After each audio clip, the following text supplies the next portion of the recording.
Hello dear friends, स्वागत है आपका अपने यूट्यूब चैनल एसडी एजुकेशन पर। आज है 17 सितंबर और हम बात करने वाले हैं आज के most important current affairs question के बारे में।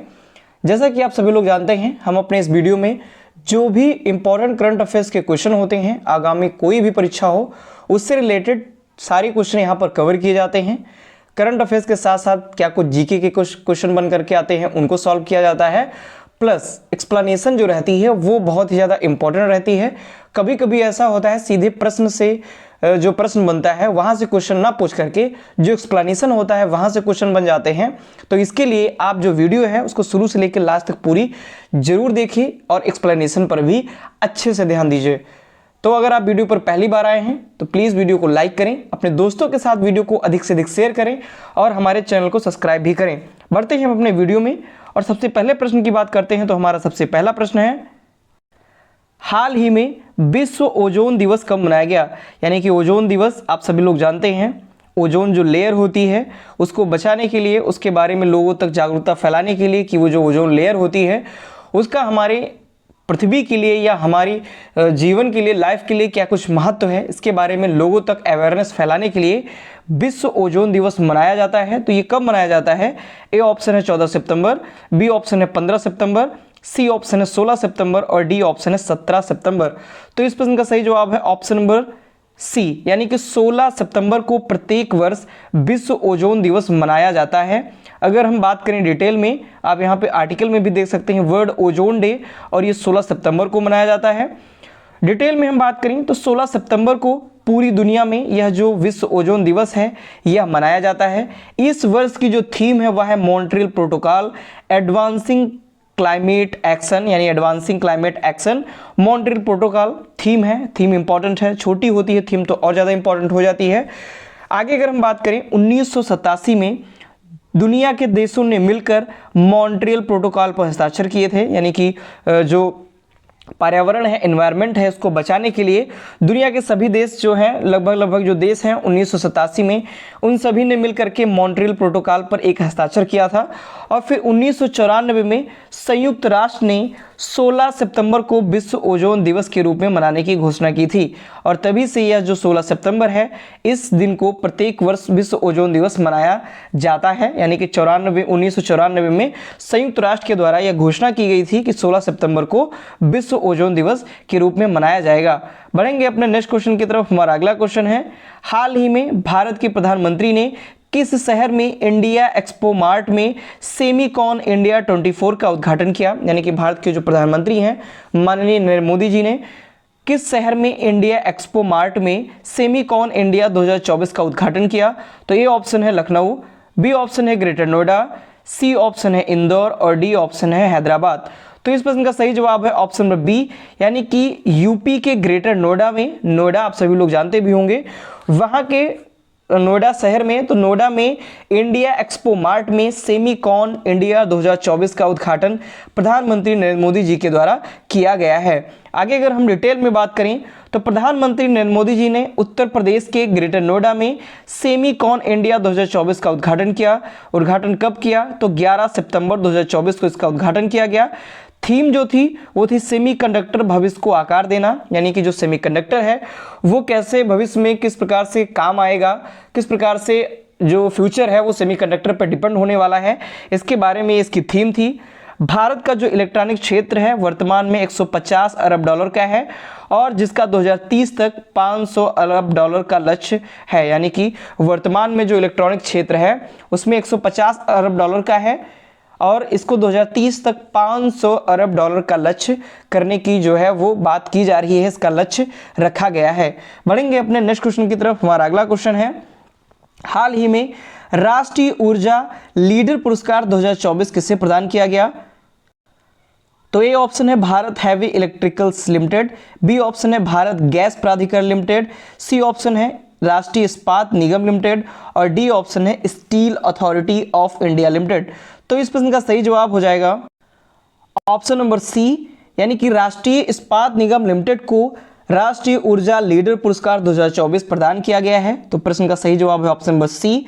आगे अगर हम डिटेल में बात करें, सबसे पहले हम आर्टिकल में बात करते हैं राष्ट्रीय इस्पात निगम लिमिटेड, ये विशाखापत्तनम, और इसको ही ये ऊर्जा लीडर का पुरस्कार दिया गया है। तो हम बात करें राष्ट्रीय इस्पात निगम लिमिटेड को लगातार छठे वर्ष प्रतिष्ठित राष्ट्रीय ऊर्जा लीडर पुरस्कार से सम्मानित किया गया, यानी कि लगातार छठे वर्ष यानी 6 ईयर्स से ये जो पुरस्कार है राष्ट्रीय ऊर्जा लीडर पुरस्कार, ये इसको मिलता आ रहा है राष्ट्रीय इस्पात निगम लिमिटेड को। और यह जो पुरस्कार है वो भारतीय उद्योग परिसंघ ग्रीन बिजनेस सेंटर द्वारा प्रदान किया जाता है। अगर बात करें ये जो पुरस्कार है किसके द्वारा दिया जाता है, तो भारतीय उद्योग परिसंघ ग्रीन बिजनेस सेंटर द्वारा ये जो पुरस्कार है ये प्रदान किया जाता है। यह विशाखापत्तनम स्टील प्लांट की कॉर्पोरेट इकाई है, यानी कि विशाखापट्टनम में जो स्टील प्लांट है उसकी यह कॉर्पोरेट इकाई है राष्ट्रीय इस्पात निगम लिमिटेड। इसकी स्थापना 1982 में की गई थी और मुख्यालय इसका विशाखापट्टनम में है।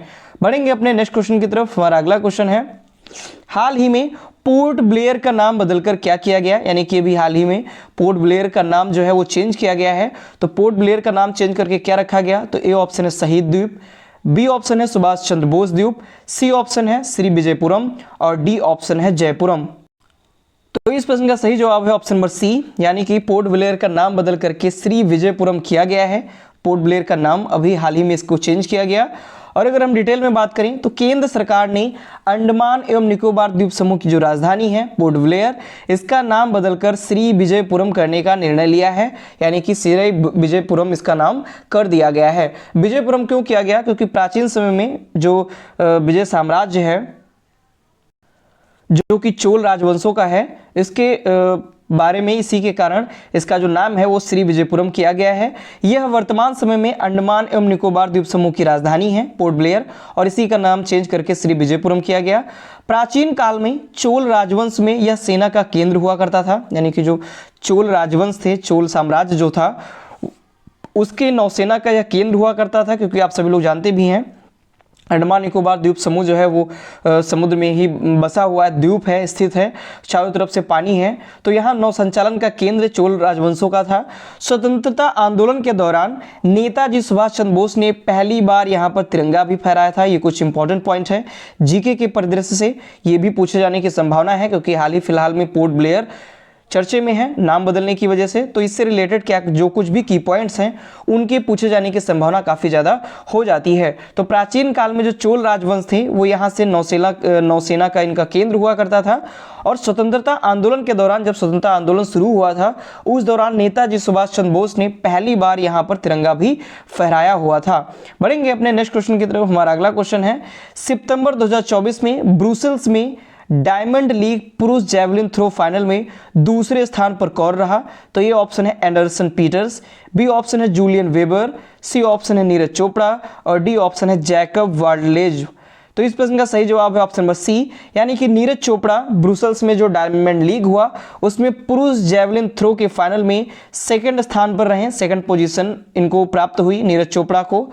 आगे अगर हम बात करें तो 14 सितंबर 2024 को ब्रुसेल्स में डायमंड लीग फाइनल में नीरज चोपड़ा ने 87.86 मीटर के थ्रो के साथ सेकंड स्थान पर रहे, यानी कि इनका स्थान दूसरा रहा। फर्स्ट पोजीशन की बात करें तो ग्रेनेडा के एंडरसन पीटर्स ने 87.87 मीटर के थ्रो के साथ पहला स्थान इन्होंने हासिल किया, ज़्यादा फर्क नहीं था।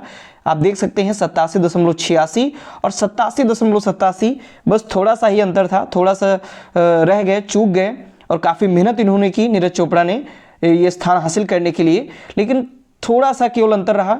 अगर नाम भी माने तो देखा जा सकता है बस 87.87 है और नीरज चोपड़ा ने 87.86 मीटर का बेहतरीन थ्रो इन्होंने किया और ये दूसरे स्थान पर रहे, बस थोड़ा सा अंतर रह गया। तो फर्स्ट पोजीशन पर ग्रेनेडा के एंडरसन पीटर्स रहे। तीसरे स्थान की बात की जाए तो जर्मनी के जूलियन वीवर ये थर्ड पोजीशन पर रहे, इन्होंने 85.97 मीटर का इन्होंने थ्रो किया हुआ था। तो first position Anderson Peters, second position Neeraj Chopra और थर्ड स्थान पर रहे जर्मनी के जूलियन वीवर। बढ़ेंगे अपने नेक्स्ट क्वेश्चन की तरफ। हमारा अगला क्वेश्चन है, हाल ही में कहां पहले सिलिकॉन कार्बाइड सुविधा का उद्घाटन किया गया, यानी कि कौन सा राज्य है जहां पर पहले सिलिकॉन कार्बाइड सुविधा का उद्घाटन किया गया है, तो ये ऑप्शन है तमिलनाडु, बी ऑप्शन है असम, सी ऑप्शन है उड़ीसा और डी ऑप्शन है केरल। तो इस प्रश्न का सही जवाब है ऑप्शन नंबर सी, यानी कि उड़ीसा राज्य में पहले सिलिकॉन कार्बाइड सुविधा का उद्घाटन किया गया है। अगर हम डिटेल में बात करें तो भारत की पहली सिलिकॉन कार्बाइड विनिर्माण सुविधा का जो शिलान्यास है वो उड़ीसा में हुआ है।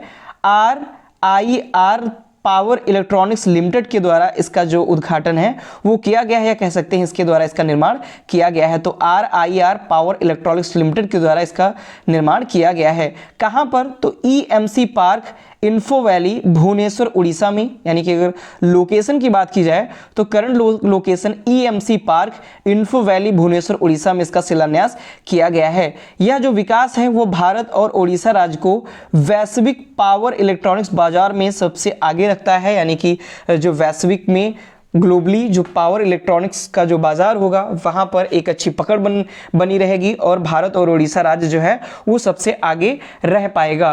बढ़ेंगे अपने नेक्स्ट पॉइंट की तरफ। तो उड़ीसा आया है तो उड़ीसा के बारे में हम जान लेते हैं।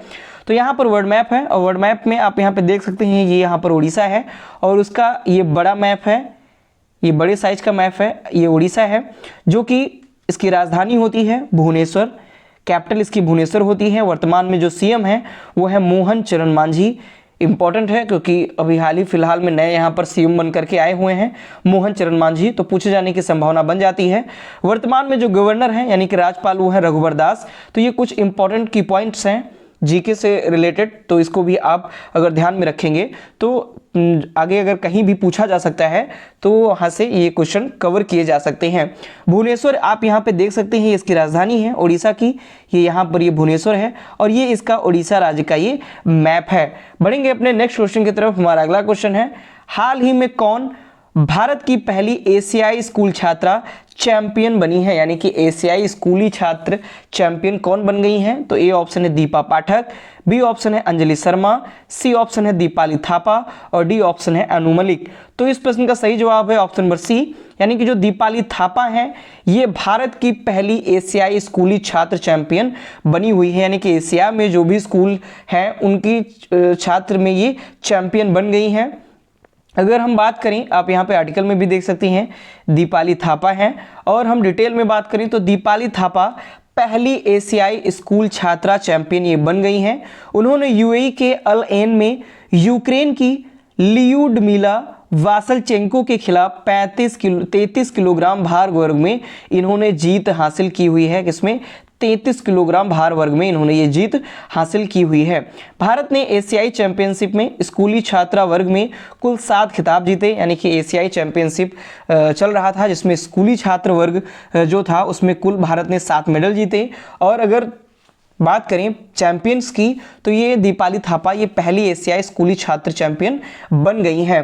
बढ़ेंगे अपने नेक्स्ट क्वेश्चन की तरफ। हमारा अगला क्वेश्चन है, भारतीय नौसेना कहां आयोजित 16वें काकाडू अभ्यास में शामिल हुई, यानी कि जो 16वां काकाडू अभ्यास है ये किस देश में हुआ और वहां पर भारतीय सेना जो थी वो शामिल हुई? तो ए ऑप्शन है चीन, बी ऑप्शन है ऑस्ट्रेलिया, सी ऑप्शन है रूस और डी ऑप्शन है अमेरिका। तो इस प्रश्न का सही जवाब है ऑप्शन नंबर बी, यानी कि ऑस्ट्रेलिया में ये काकाडू अभ्यास आयोजित किया गया। संस्करण की बार अगर देखा जाए तो 16वां संस्करण था और इसमें भारतीय नौसेना ने भी हिस्सा लिया हुआ है। अगर हम डिटेल में बात करें तो भारतीय नौसेना ऑस्ट्रेलिया में आयोजित 16वें काकाडू अभ्यास में शामिल हुई। कैप्टन अजय कंवर की कमान में भारतीय नौसेना का P-8I विमान ऑस्ट्रेलिया के डार्विन में गया, यानी कि भारतीय नौसेना का जो P-8I विमान है वो इस जो आयोजित किया गया अभ्यास जो आयोजित किया गया काकाडू अभ्यास, इसमें ऑस्ट्रेलिया के डार्विन में जो भारतीय नौसेना का P-8I जो विमान है इसको शामिल किया गया। कब? 7 से 20 सितंबर 2024 तक ये आयोजित किया जाएगा काकाडू अभ्यास ऑस्ट्रेलिया में। बढ़ेंगे अपने नेक्स्ट क्वेश्चन की तरफ। हमारा अगला क्वेश्चन है, भारत ने किस राष्ट्रीय उद्यान में पहला टील कार्बन उद्यान अध्ययन किया, यानी कि भारत ने किस राष्ट्रीय उद्यान में पहला टील कार्बन अध्ययन किया हुआ है? तो ये ऑप्शन है Dudhwa National Park, B option है केवला देवी राष्ट्रीय उद्यान, सी ऑप्शन है गिर राष्ट्रीय उद्यान और डी ऑप्शन है कंचनजंगा राष्ट्रीय उद्यान। तो इस प्रश्न का सही जवाब है ऑप्शन नंबर बी, यानी कि केवला देवी राष्ट्रीय उद्यान में, केवला देव राष्ट्रीय उद्यान में पहला टील कार्बन अध्ययन किया गया। अगर हम डिटेल में बात करें तो यहाँ पर देख भी सकते हैं केवला देव राष्ट्रीय उद्यान है। और हम डिटेल में बात करें तो भारत ने राजस्थान के भरतपुर जिले में केवला देव राष्ट्रीय उद्यान में टील कार्बन पर अपना पहला अध्ययन किया है। टील कार्बन बेसिकली गैर ज्वारीय मीठे पानी की वेटलैंड्स हैं और इनमें संग्रहित कार्बन को संदर्भित करता है, यानी कि जो गैर ज्वारीय मीठे पानी की वेटलैंड्स आप सभी लोग जानते भी होंगे, जो वेटलैंड्स होती हैं, आर्द्र भूमि होती हैं, उसमें संग्रहित कार्बन को संदर्भित करता है, यानी कि जो कार्बन उत्सर्जन है उसको ये संग्रहित करता है, जिसमें वनस्पति, माइक्रोबियल बायोमास और कार्बनिक पदार्थों में कार्बन शामिल है, यानी कि ये सब जो वनस्पतियां होती हैं, माइक्रोबियल बायोमास है और कार्बनिक पदार्थ हैं, इनके द्वारा जो कार्बन का उत्सर्जन होता है, संग्रहित होता है, उसको संदर्भित करने के लिए टील कार्बन पर पहला अध्ययन भरतपुर जिले में, यानी राजस्थान के भरतपुर जिले में केवला देवी राष्ट्रीय उद्यान में किया गया। बढ़ेंगे अपने नेक्स्ट और लास्ट क्वेश्चन की तरफ। तो ये नेक्स्ट और लास्ट क्वेश्चन है, हाल ही में आर रविंद्र को किस देश में भारत का अगला राजदूत नियुक्त किया गया है? यानी कि जो आर रविंद्र हैं, इनको अभी हाल ही में राजदूत नियुक्त किया गया, तो किस देश में इनको राजदूत नियुक्त किया गया? ए ऑप्शन है ग्रीनलैंड, बी ऑप्शन है आइसलैंड, सी ऑप्शन है अमेरिका और डी ऑप्शन है सीरिया। तो इस प्रश्न का सही जवाब है ऑप्शन नंबर बी, यानी कि आइसलैंड में आर रविंद्र को भारत का अगला राजदूत नियुक्त किया गया है। आप यहाँ पे देख भी सकते हैं, आर रविंद्र जी हैं, आर रविंद्र जी, और इनको ये भी आइसलैंड में भारत का अगला राजदूत नियुक्त किया गया है। डिटेल में बात करें तो आर रविंद्र आइसलैंड में भारत के अगले राजदूत नियुक्त किए गए हैं। ये 1999 के भारतीय विदेश सेवा अधिकारी हैं, यानी कि Indian foreign service IFS, Indian foreign service के अधिकारी हैं। वर्तमान में रविंद्र संयुक्त राष्ट्र में भारत के उप स्थायी प्रतिनिधि के रूप में कार्यरत हैं, यानी कि वर्तमान में ये जो रविंद्र जी हैं, जो संयुक्त राष्ट्र में भारत के जो उप स्थायी प्रतिनिधि होते हैं, इनके रूप में वहां पर कार्यरत हैं। इससे पहले वह नई दिल्ली में विदेश मंत्रालय में मध्य और पश्चिम अफ्रीका के लिए संयुक्त सचिव के रूप में भी इन्होंने कार्य किया हुआ है, यानी कि इस पद पर भी ये रह चुके हैं। आगे हम बात करें, आइसलैंड आया है, तो आइसलैंड के बारे में बात करते हैं। तो वर्ल्ड मैप में देखते हैं तो ये आइसलैंड है, आप यहाँ पे देख भी सकते हैं, ये आइसलैंड है, ये इधर यूनाइटेड किंगडम है, यूके है, और यहाँ पर ग्रीनलैंड है, और इसी बीच में ये पड़ता है आइसलैंड।